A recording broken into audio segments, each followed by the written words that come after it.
Announcement. The hemp revolution will not be televised. I repeat, the hemp revolution will not be televised.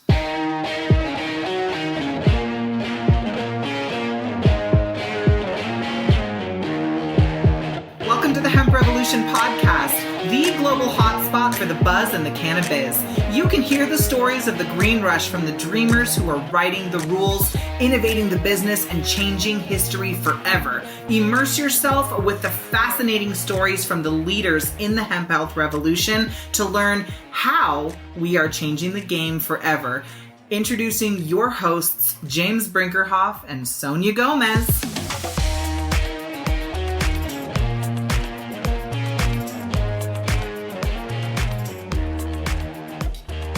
What's up, everybody? This is Sonia Gomez coming to you from Denver, Colorado. I'm your host of the Hemp Revolution, and today we are diving into the nitty-gritty with yet another serial entrepreneur who has found success in his other ventures. A serial business owner of over 20 years experience in the marketing and brand building. His experience covers a wide range of industries involving in startups through his entire career, ranging from commercial real estate development, service-based retail operations, consumer packaged goods, all of the fun stuff that are now in desperate need in the CBD space as we are raising the bar on how we operate. And most recently becoming the co-founder and CEO of Feel Brands CBD. No one can give you the background and history better than the entrepreneurs themselves, and it is our mission to help shine the light on the journey that we are taking as the business owners and builders of the hemp revolution or cannabis and hemp health movement, helping to highlight those stories of the pioneers who are taking the arrows in the back so that you can have safe and legal access to the highest quality products that are on the marketplace. Without further ado, give a round of applause in your happy place to Mr. Nate Davidson. What's up, Nate? How are you? I'm doing well, Sonia. Thank you very much for having me on. Thank you for the kind introduction. You know, that covers a very good amount of what I do, where I come from, and my background. But, you know, again, thank you very much for having me on. Yeah, of course. I'm super excited to have you on. I hope you're holding on to your pants straps here because I'm going to dive in. You are in one of the newer markets in the United States right now in Missouri, which I feel like cows live in Missouri. And until cannabis came legal this past election, hardly anyone was talking about it. And now I can't have a conversation or a glass of wine without hearing about it. So before we dive into all of the temperatures around the industry, why don't you yourself introduce yourself to the audience? Tell us a little bit about who you are, your background, and what you are doing in the industry today. Perfect. Yeah. So you hit on a little bit of my professional background. Along the lines with my professional background, more personally, I am a competitive cyclist, swimmer, a runner, participate. I love triathlons. I love just active outdoor lifestyles. And that's kind of where my merging into the cannabis industry comes from. As an athlete, and as I was getting older, I'm not as much of a spring chick as I was when I first started racing. More and more, I had aches and pains, inflammation issues, things that were keeping me from going every day. And I became a pretty strong user of CBD in the past. And I came to realize that there were so many brands out there. There was so many different things going on, whether it be an isolate or broad spectrum to full spectrum, that I couldn't, as a consumer, really get my hands around until I dove into it a lot and started to make myself more of an expert in the field. And in doing so, I realized that there's a space for a brand to be created specifically targeted towards adults with active lifestyles. And that's where Feel Brands comes from. You know, it's been great over the last couple of years as we developed the brand to see the reception of people in that active lifestyle space. You know, how they're using the products, the successes that we've had, seeing people get off of, you know, opioids and other pain relievers and anti-inflammatories, and using a more healthy and natural approach to pain relief has been awesome. I love it. You're so well polished when you talk about the mission and the vision for what you guys are trying to accomplish. And my mind is just sick in the sense that I have like the greatest sense of humor and like the worst jokes ever. And so when I saw your brand, when I first started researching your brand, and like the overall look of it is like sleek and sexy, and it totally looks like an active adult line. And I was just like, is this a sex brand? And I was like looking for sex products because I was like, feel brand. I want to feel everything. So anyways, that was like my first, but you're so polished and poised. Excuse my inappropriateness. No, you're good. But along those lines, that's kind of where feel comes from. When we were developing the brand, we knew that we were going to make a product that was targeted towards adults with active lifestyles. But so much marketing in this space is based off of strains, ratios of CBD to THC, and a lot of things that consumers don't really know yet, or really in some ways don't have the interest to know. What they want to know is, does this work? Does it solve a problem that I have? What is my outcome? And how is that product going to help me reach my outcome? And really those came down to what we called feels. So how do you want to feel? And then we formulated products based on those feels in order to help people figure out which products that they needed, whether it be you want to feel peace, which is a sleep nighttime product, or feel alive, which provides energy and additional anti-inflammatory response, or feel fit, right? So people want to feel fit. There's a product for those types as well. Man, that is awesome. I absolutely love that, and how you've categorized them. And that leaves just so much opportunity too, like on the branding perspective and the expanding your product line and really keeping that consistency and the look and feel of your product. I think that that's awesome.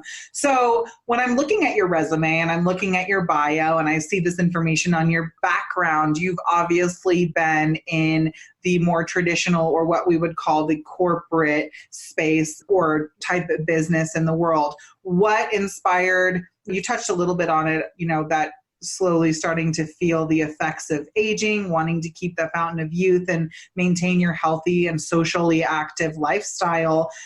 But what was it about? I mean, there's 100 different ways to do that. Why didn't you start a supplement line? Why didn't you start these more generic, non-restricted industry type companies? What was it about the green rush or the hemp industry that said, yep, that's going to be the one for me? Sure. That's a great question, because there are so many different avenues you can go down as far as pain management or pain relief, supplements. Or even performance. Sure. Yeah. Performance supplements, they're everywhere. Like a GNC, walk in there and there's thousands of brands to choose from. And all of them accomplish specific tasks or specific outcomes for consumers. But one of the things that is important for people to know about Feel Brands is we take we call a consumer first approach. First and foremost, before I'm anything, I'm also a consumer. So knowing that, and in my cycling or swimming or daily life per se, I want to make sure that I was using all natural supplements, right? I wanted to try to get away as a consumer from acetaminophen or ibuprofen, based on some of the research that's been done on how those interact with the body and your internal organs as well. So probably the biggest reason for us to choose CBD or hemp or the cannabis industry is because of the benefits without those counter benefits or those side effects that you get, right? So we use an ibuprofen, let's say, and you're accomplishing some pain relief and inflammation, anti-inflammatory response. However, you're also doing other damage to internal organs. So the more that you take those, the more it becomes a responsibility for yourself to look after your body. And in the cannabis space, there's just so many benefits without the drawbacks. And that's what made the most sense to us as consumers first, right? I love it. I absolutely love it. So talk to me a little bit about the mission of your guys' company then. While you made the corporate to cannabis jump, I'm sure it seems as if you are serving a more affluent crowd, somebody who has the time and money to be able to spend doing these other things that they love to do in their social environment. What is the overall mission of your business? And then we'll dive into some of the products that you've created in your brand. Sure. From a mission standpoint, again, it's to offer products to adults with active lifestyles as an option outside of regular pharmaceuticals or opioids for pain relief and pain management. That being said, we want to appeal to as broad of an audience as we can, but while taking that niche approach. One of the things that's important to know about our products, they're hemp derived, 100% THC free. So we're a broad spectrum, not a full spectrum product. Part of the mission for us is to offer products to elite or competitive lifestyle adults that may have to take a drug test randomly at a competitive event. It was important for us to produce products that wouldn't cause someone to fail a drug test, even though it was a hemp-derived product, right? Where there's no chance with a Feel product that you'll be able to fail a drug test because we're 100% THC free. So, again, the mission is to be among the best, if not the best, active lifestyle supplement made from hemp that's available.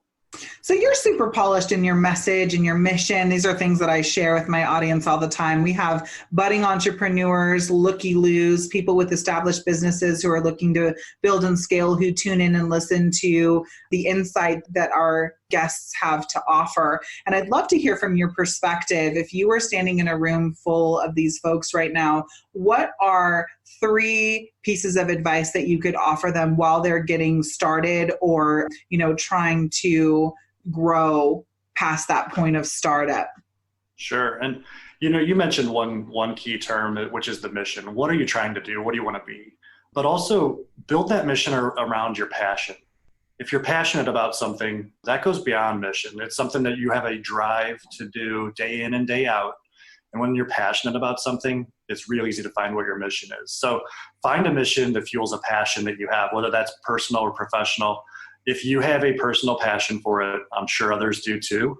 Take that and make that your niche because you'll love it every day. The second thing is to understand what it is that makes you different. How are you going to stand out inside of any given space, whether that be in the cannabis space or any business for that matter? What is it that sets you apart so that your consumer knows that that's the product for me? And the third is, especially in the cannabis space, go into this with your eyes wide open. Every day, legislation or banking restrictions or from an advertising perspective, there's not much we can do in regards to reach people and build awareness. So go into the industry knowing that, but also have the patience and the resolve to weather the storm. It's a large space. There's a lot of people doing really well. And it's something the consumers need these products. There's a demand for them. There is a need for them.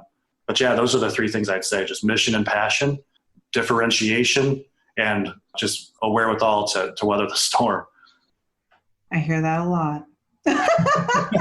They're like, you have to have the balls to go with changing of the time. It is crazy what we are up against in this industry. And I was actually just in another interview where a woman was talking about how you have to be tenacious, but no matter how well established you are in this space, you're still going to experience the same challenges as a startup. It almost never feels like you're gaining the momentum. No matter how far you've come, there's always that setback that can bring you right back to square zero. And you have to have the tenacity to be able to overcome that over and over and over again.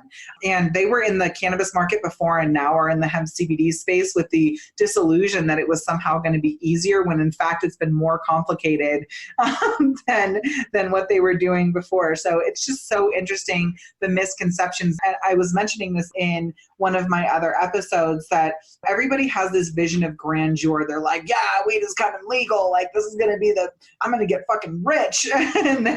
and then all of a sudden they get in and they're like, I'm fucking broke. And it's like, it's this huge contrast. But one of the most exciting things, and I want to talk about this because you just mentioned it in the last little piece that you just shared, is the legislative development. Missouri, one of the newest, hottest markets on the roster right now. Talk to me about the temperature on the ground floor over there. How is the budding industry doing in good old Missouri? There's a lot of excitement and there's a lot of people trying to get into the industry. As of last weekend, initial applications for dispensary licensing, transportation licensing, agriculture licenses, they were all due, right? So everybody filed.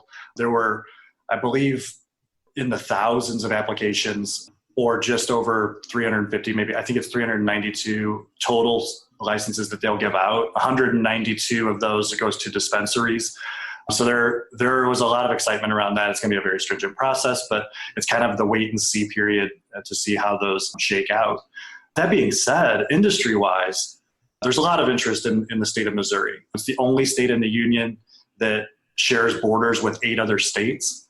So as more states become legal, there's a huge opportunity for shipping and fulfillment through Missouri, depending on federal legality and shipping across state lines. There's an opportunity for the state of Missouri to become a hub in the cannabis industry, to not have to cross illegal states or states that have not ratified whatever federal legalities may come in regards to cannabis. We've also had a great opportunity from some of the states that went before us, Colorado, California, Nevada, and Oregon, Washington, watching how they handled their license and application. What issues did they run into?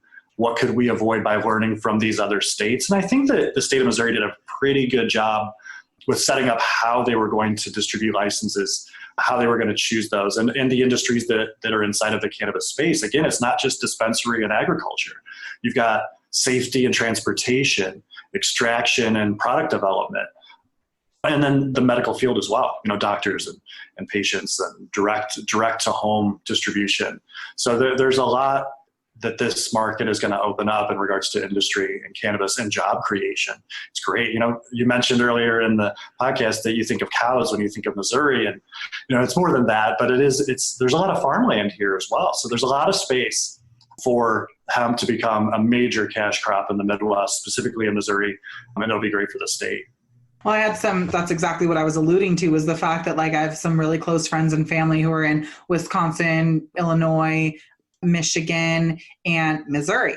And they're, we have friends who are major farmers, particularly cattle in the Missouri area. And I was like, that was my connection, was farms, farmland, corn, produce. This was my vision of it before I got to go there and visit with people who are heavily involved with the legislative process and trying to create the regulations for their communities or find out what their foothold or how they're going to participate in the industries. A lot of them are talking about the ancillary business requirements for the industry. And some of the key things that I saw transform immediately as Colorado was opening up here, and my husband and I were a part of the legislative development. We were, our license was grandfathered in. We were one of the first 100 licensed in the state and got to participate with Oregon, Washington, Nevada, Arizona, as they were opening up legislation. And I love to say that Colorado set an incredible foundation for what to,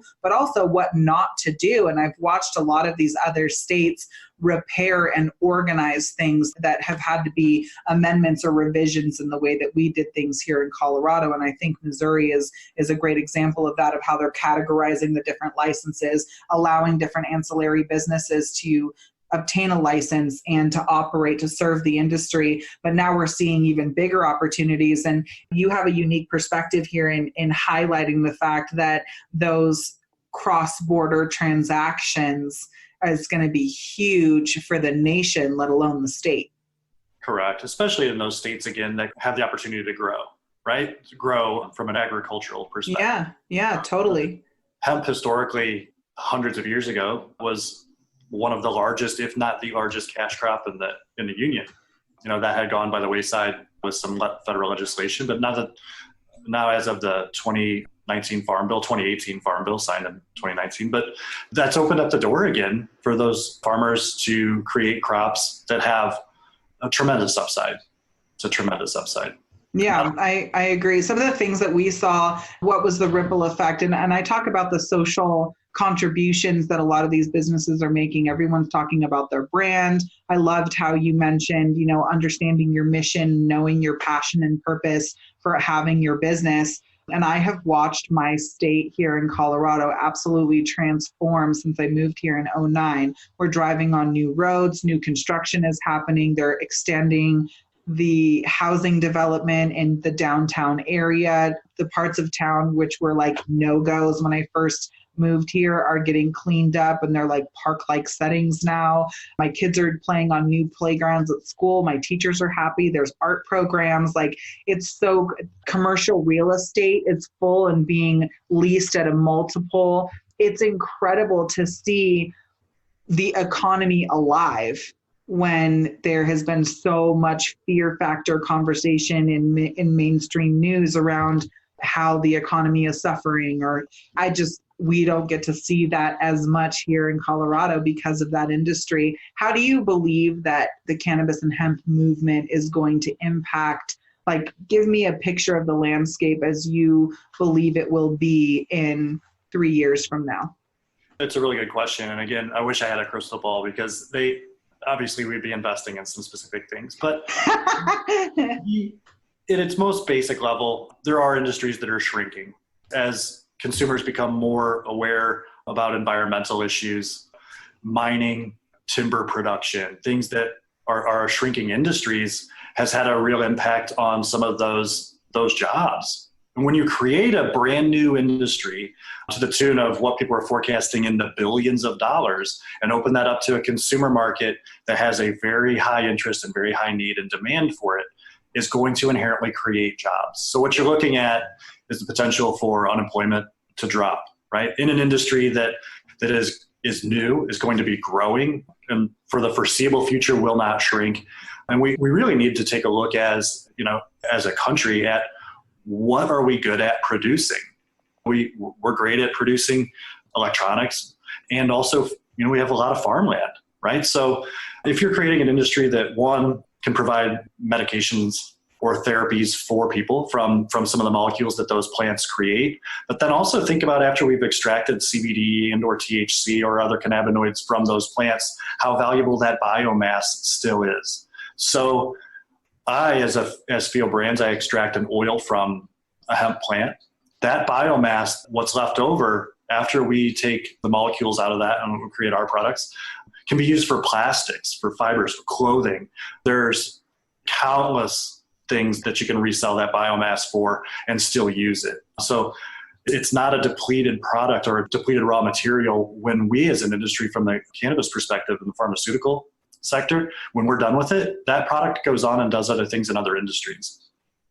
Very interesting, yet totally multifaceted and multi-purpose product. I love that. And it starts with the rejuvenation of the ground that it's growing in, right? It puts nitrogen back into the soil where it's otherwise been bled out by chemical fertilizers, or even just doing repeat crops in the same body of earth is very depleting. By the way, some investment crystal ballness.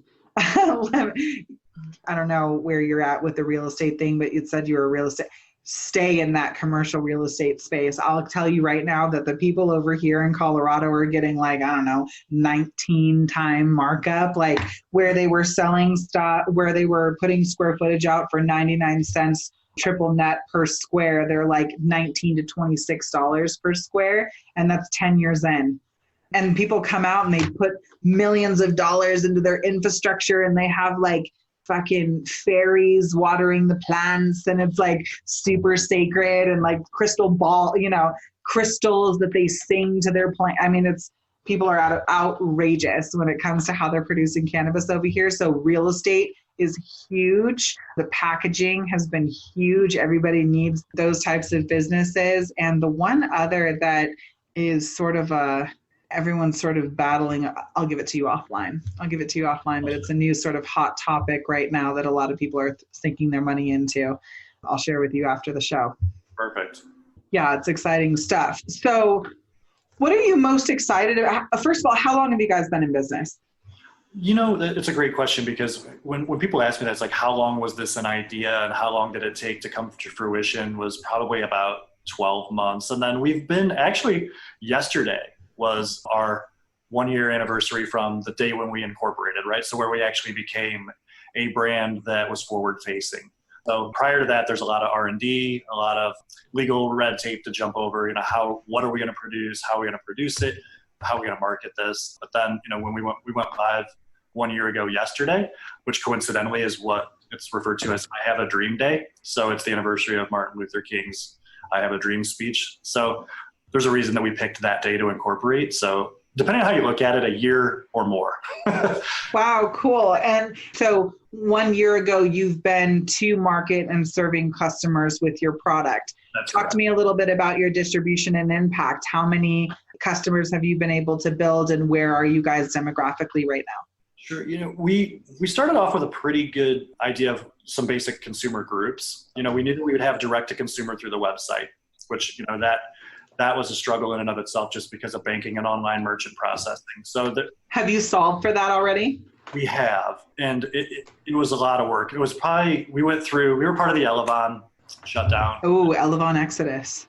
we were able to find a long-term resource prior to the shutdown. So that was great, but we could talk a little bit more about that process as well, because that was a long one. That was my day-to-day job for about 6 months.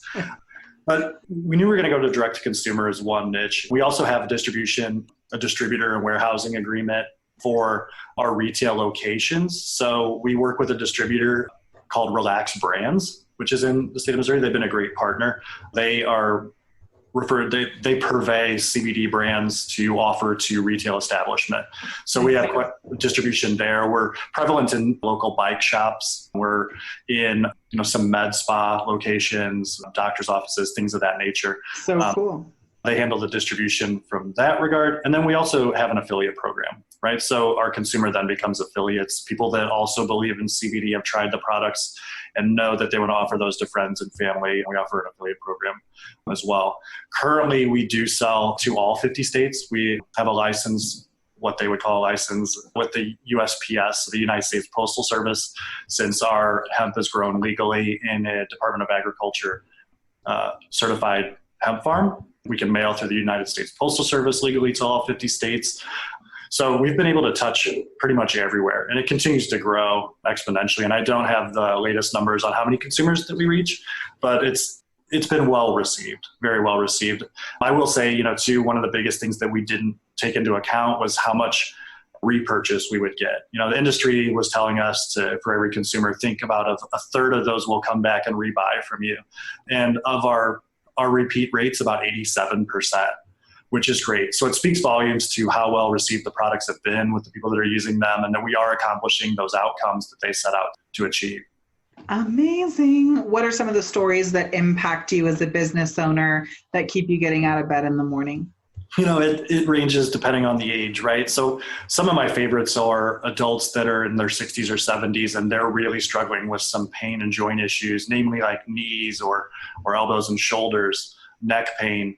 We get reviews pretty much daily from people that have gotten away from cortisone shots or have gotten away from taking opioids, that were going down the road of having to pop more and more pills just to mask the pain that wasn't going away. They weren't curing anything. They were just covering a symptom.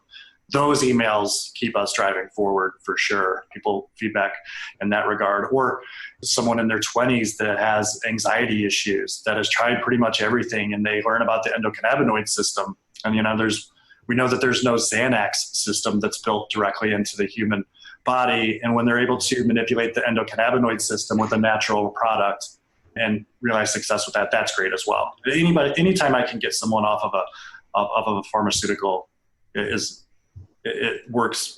That's why I get out of bed every day. Xanax system. That was awesome. I have a martini system. No, I'm just kidding. No, that's hilarious. I literally just was like laughing inside when you said that. Okay, well, I want to know about the brand itself, Feel Brands. What is your current product development? So currently we offer tinctures in 3 different concentrations and 2 different flavorings, and I'll come back to those in a second, but we also offer ingestible formats and gel caps. So going back to the tinctures, we offer our Feel Fit line of CBD tinctures. Those come in a 250 milligram, a 500 milligram, or even a 1500 milligram tincture, all 30 milliliter. So just different concentrations of CBD in those. They are broad spectrum. So we have a host of the major cannabinoids inside of that CBD. So not only CBD, but CBC, CBN, CBG, CBDA. The one thing that's important to note is, again, we are THC free, but still offer that broad spectrum of cannabinoids. So those are also in a carrier oil of hemp seed, which is a little different than what a lot of other CBD manufacturers are doing right now. Predominantly, people will put CBD in the MCT oil or coconut oil. And one of the reasons for that is MCT oil does help with the absorption or bioavailability of the CBD. However, going back to myself as a consumer and what I was using daily in regards to supplements for my activities was I was taking a fish oil supplement, so omega-3, omega-6, omega-9. I was also taking turmeric pills in addition to CBD. So one of the things that we did when we formulated the tinctures is we put those in a hemp seed carrier oil. It's naturally rich in omega-3, omega-6, omega-9 acids. Those are essential fatty acids that your body needs for inflammation, cut down on cholesterol. They're just great amino acids to have inside a product. Do you have your consumers refrigerate the product then? No, it's actually recommended just to store at room temperature just because of the consistency of the oil itself. When you refrigerate it, it kind of creates a little bit more viscosity to it. But, around room temperature, it stays relatively stable. For about 18 months is our shelf life.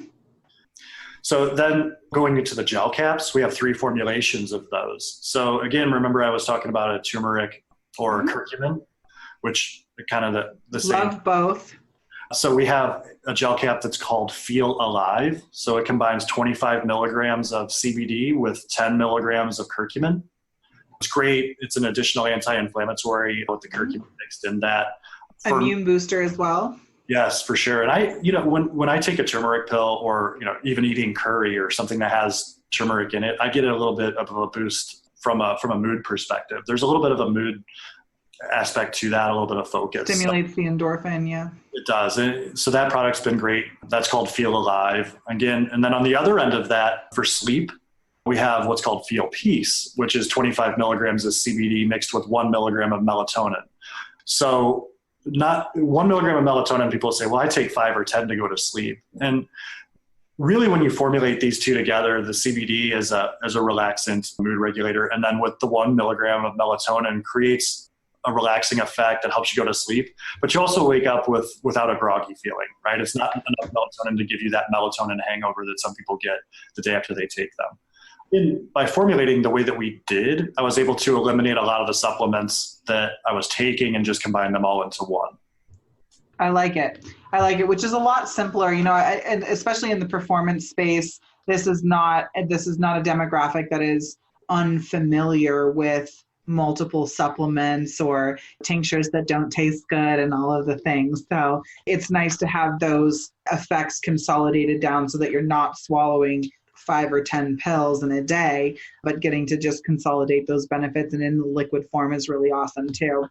I haven't heard too many companies putting it into the hemp seed oil base because they haven't been able to stabilize. How are you guys stabilizing the formula without having to refrigerate? That's a good question. And while I don't know the exact answer to that, we rely on the formulation scientists and the doctors from a formulation perspective to tell us how long that will stay stable at room temperature. So I could get that information for you and provide it later. Yeah, I'd love to know just from a scientific perspective, because I know that when I purchase hemp seed oil, for instance, versus flax or fish oil, I go for the hemp because I'm allergic to a lot of the shellfish derivatives that go into fish oil. And so I tend to use the plant-based oils, and in order to keep them from going rancid, and a huge part of what I educate is anything that is a hemp seed oil or even MCT, I really recommend that you refrigerate liposomal delivery systems. I recommend that they refrigerate because it's easy to go rancid. What your temperature changes, keeping it in your car is not a good idea.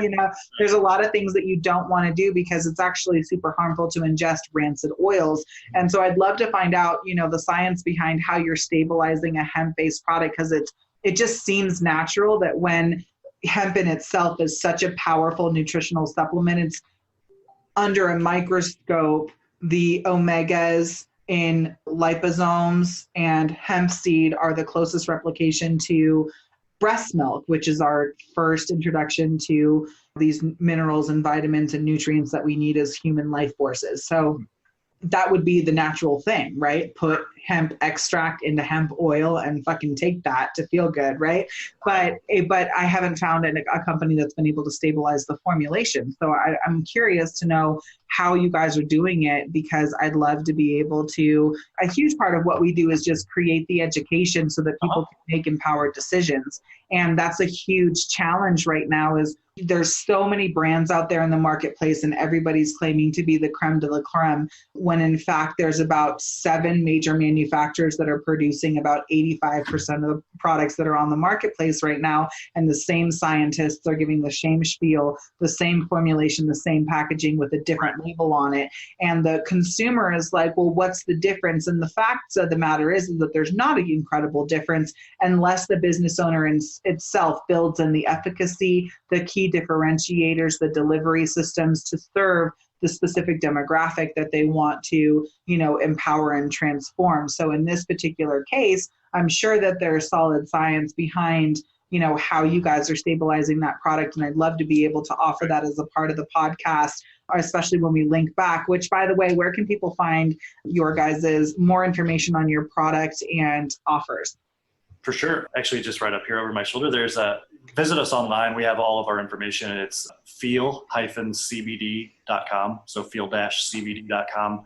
You can go there and read about formulations, who we're targeting towards, find your feel. So read about all the products and see specifically what it is that might make sense for you as a consumer. And then also all of our lab tests are available online. So you can see the test directly from, third party. I love it. We are what we say we are. And I think that's one of the most important things to look for really in CBD. I'm a firm believer in full or broad spectrum, to not isolate. It may have some play. I not to speak bad about other brands, but for me personally as a consumer first, I would look for a broad spectrum or full spectrum product. And also I'll talk shit about other brands. Are those certificates of analysis available online? How transparent are these brands? But to go back to answer your question too, on the stability of the hemp seed oil, I will talk with the formulation scientists as well, the ones that provide us with shelf life expectancy, as we provide that to the consumer, along with lot numbers. So let me check with them too and see, how do they forecast what that would be? What is that shelf life, and how do they set that up? Unfortunately, it's one of those things that I don't know off the top of my head, but you don't have to know everything. It's and one of the things I loved, I wasn't even trying to set you up at all, but it ended up being a perfect way to show your integrity, that not answering a question the way you think it should be answered, but in, full transparency. And that shows the efficacy of your brand and your business, that the people who are behind it, again, people buy people, not products, right? So knowing that they can trust you to give them the truth is a huge part of why a person will select and engage with your brand time after time. You talked about the repeat customer thing. That is, earning the trust is easy. Keeping it or earning it back once you've lost it is devastating and really, really challenging. So I have a lot of respect for you saying, like, I'm not exactly sure. I'd love to come back and be able to share that. And I think it's a really key marketing factor as well, to talk about like what they've heard and what is in fact true. That's a great, lead capture or front end, like the truth about CBD and hemp seed oil, right? It's like, that's a fantastic way to engage people in conversation, because there's a million different sources of information and only a handful of them that are correct and integrous. And we really try and be information and resource for truth. It's our mission to bring the truth about cannabis and hemp-based products to the consumer so they can make empowered, educated decisions about which brands they're selecting, how they want to treat themselves, people they love, conditions they may be suffering from, or preserve an otherwise healthy lifestyle. And that there's an entourage effect that happens with mind, body, spirit, but also the selection of cannabinoids and products that you're putting into your body to support the efforts that you're making on a daily basis to, in fact, be well and to be balanced. There's a lot that's working against us. So I love it. And I don't expect you to have the answers to everything. And I love, love, love and appreciate when somebody doesn't know the answer, that they say like, I'll be right back with you, girl. So that's awesome. Any final words of wisdom that you would like to share with our community before signing off today? I think it's a two-part answer, right? As a consumer, demand transparency from the brands and the people that you're going to support. It helps the industry as a whole, and it forces the industry to be transparent, to offer products that are efficacious, that match with specific outcomes that users are looking for. And that it's a responsibility of the consumer to share those, right? Mm-hmm. Reward the brands that are doing it right. And then from a business owner perspective, people getting into this space, again, think of it as a consumer. Take a consumer first approach to everything you do. It's treat others as you'd like to be treated. So everything that we do, we try to match with an outcome that we would be happy to have remedied. So like pain management, whatever it is, whatever it might be, finding ways to match, to take consumer first approaches. Sorry, I kind of got stumbled up there, but no, that's okay. It's again, be good stewards and make sure that this industry is around for a long time to come. Don't be the one that gives it a black eye just because you were trying to make a quick buck, right? I'm going to throw one more thing at you. Is there going to be a Feel Intimate line coming out? I highly suggest that you do that. The Feel Brands is dope. So that being said, my business partner is Scott. He's hot to trot on that one. So one of the first things is like, what is that feel going to be called? Does it feel sexy? Does it feel erotic? What might it be? But there is some research that says, CBD and the way that it creates an anti-anxiety and mood regulation, that it does do a lot in regards to sexual activity and ability, to relax and enjoy intimate times. So it's not out of the realm of possibility. We'll just have to see what happens. Man, you better get on that. There's a line. There's a line that's out. It's called Quiver. And I'm strictly talking to you about this because you have a brand that says Feel Brands, right? And especially in the demographic that you're serving, that is a huge issue of people who are, challenged with their sexual activity or performance. And I know because I get a message every 3 seconds and they're always asking me what brand. 1 out of 3 messages that I receive every 3 seconds is telling me, what brand can I purchase for this? I cannot tell you how many out of those are saying like, I'm not the spring chicken I once was. So there's this brand called Quiver, and that girl created a whole line that is specifically for sexual performance. And I was using her product. It's a CBD brand. And I was using her product on date night. And can I tell you, we have a baby to show for it. No, I'm just kidding. Well, good for you. No, I'm just kidding. That was a total joke. No, but it was a really incredible difference, especially, my husband's 43, all different types of things start to happen in those age ranges. And specifically for your brand, don't leave out the most feelers of the human body. I encourage you and your partner to dive into that space because it's an underserved market right now in the CBD space there. I've made you blush long enough. And that's my 2 cents. Take it or leave it. Put it in your biggie bank. Sure. Hey, you guys, this is another Rockstar episode of the Hemp Health Revolution. We are so excited to be serving you with more updates and interviews, content specifically for you and your budding ideas in the hemp revolution. I'm your host, Sonia Gomez. And if you want to find out more information about how you can join the fastest growing cash-rich industry in the world right now without losing your shirt, check us out at theemeraldcircle.com. And if you are a patient looking for brands that can make a difference in the way that you feel and function every single day, check us out on medicalsecrets.com. I'm Sonia, and we'll see you guys on the next episode. Bye for now. Thanks so much for joining us. Thank you.